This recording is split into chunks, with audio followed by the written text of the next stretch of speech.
Hello everyone.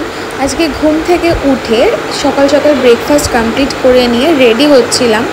আজকে যাওয়ার ছিল একটা ব্লাড টেস্ট করতে। আমার ব্লাড টেস্টের মধ্যে কয়েকটা ব্লাড টেস্ট বাকি পড়ে গেছিলো, মানে ডক্টর লিখে দিয়েছিলেন কিন্তু আমার করানো হয়েছিল না, আমিও খেয়াল করিনি।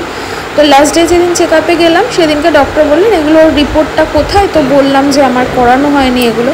তো উনি বললো অবশ্যই এই রিপোর্টগুলো করিয়ে নিতে একবার, কারণ আমার ডেট অলরেডি অ্যাডমিশন ডেট চলে এসছে। তাই জন্য সকাল সকাল রেডি হয়ে আমি আর ও দুজনে মিলে বেরিয়ে পড়েছিলাম ডক্টরস চেম্বারে। মানে এই রিপোর্টগুলো না জেনারেলি স্বাস্থ্যকেন্দ্র যেগুলো হয় নিয়ারেস্ট, সেই স্বাস্থ্যকেন্দ্র থেকেই করাতে হয়।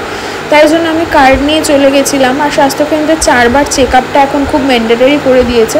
তাই চেক আপ করিয়ে ব্লাড টেস্ট করিয়ে ব্লাড স্যাম্পল ওখানে দিয়ে তারপর বাড়ি চলে এসেছিলাম। বাড়ি আস্তে আস্তে একটু দুপুর হয়ে গেছিলো, খিদেও পেয়ে গেছিলো, তাই মা একটু আম কেটে দিল। দেন দুপুরে লাঞ্চ কমপ্লিট করে ঘুম। সন্ধ্যেবেলা ঘুম থেকে উঠে চা বিস্কিট খেলাম, তারপরে একটু মা মুড়ি মেখে দিয়েছিল, মুড়ি খেলাম।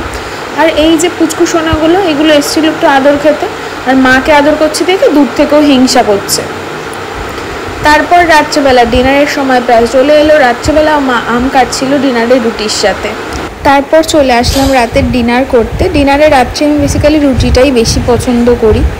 আর ডিনার কমপ্লিট করে দেন তারপরে বিছানা করে দেবে আমার বর, আর আমি ঘুমাবো।